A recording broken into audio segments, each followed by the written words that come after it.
Hello everyone, and today we are going to calculate intrinsic value of the stock through discounted free cash flow. We will do it in 3 steps. The first step, we need to define what is our average free cash flow for the past 10 years or the period of time which can be used. We take in company Momo Inc. as an example. You can also find information for this company in the internet. So I took here I think 8 years. 8 years of free cash flow, of past cash flow for Momo Inc. So you can see 2013 to 2020. So basically you just calculate the average of all previous cash flows, which in this case is 287. The measurement unit is million US dollars. So that's the step number 1. Step number 2. Now, when we know already the average free cash flow, we calculate the future value of the cash flow. So this is a theoretical estimation. It's dependent on various factors, and that's why it's only approximation of what company will cost. It's very important what company will do in the future, how much cash flow they will earn, what interest you use in your calculation. So it's not exact, obviously not exact value of the company. It's very tricky part. So we take the average free cash flow, we calculated 287. We take interest rate. This is very important because interest rates might be they will influence calculation, and depending on which interest rate you take, it will give you a completely different number. In this case, Momo Inc. is a Chinese company, and if I look at the interest rates in China, if you put your money and you put it in the bank, so in the past, and I take average of the past 40 years, you would have interest of around 4.8%. Chinese government bonds currently will give you around 3.2%. But I always try to be conservative. It also goes to the topic of margin of safety, which I will explain in another video. But I always try to be conservative, and I take higher interest rate because it gives you more conservative intrinsic value price. So the interest rate for 2021, I take 7%, and then you compound it for the next years.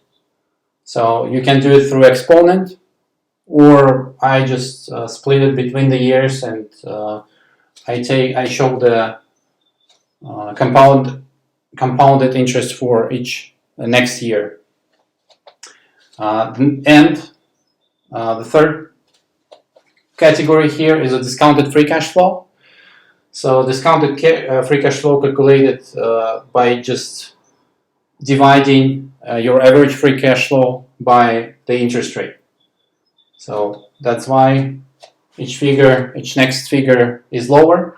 The reason for that is because you expect that the money you will get in the future will cost less. Why do they cost less?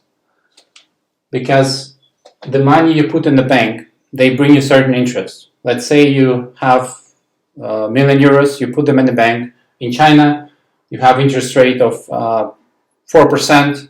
It means next year your money costs more. They cost million euros plus this 4%. So that's very important. So that's why the value of money, value of money goes down, the value of free cash flow, which is money, goes down.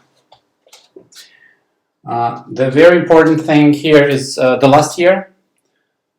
The last year of your calculation, in this type of calculation for discounted cash flow, usually taken in perpetuity, terminal value.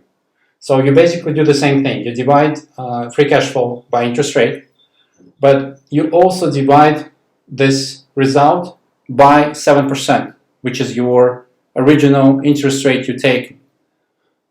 So this gives you the terminal value. In this case, it's 2 billion. So all the figures are in million, 2 billion, 84 million US dollars. So that's for the step number 2. Step number 3. Now we sum up all the discounted free cash flow, which will give us the number of 3,954 million US dollars, and divided by the number of shares, Momo Inc., shares outstanding, the shares which are not owned by the company itself or anyone and can be openly purchased on the free market. This gives us the intrinsic value of $19 of intrinsic value, considering that we took conservative interest rate. And if I remember correctly, the current price of Momo Inc. is around 14, 15 US dollars, maybe even lower than that. So as you can see from performing this calculation, the intrinsic value of Momo Inc. is actually higher. And it might give you an indication if you want to look into a company a little bit deeper to understand why it's undervalued and if it's actually a good investment. So thank you and see you in the next video. Bye bye.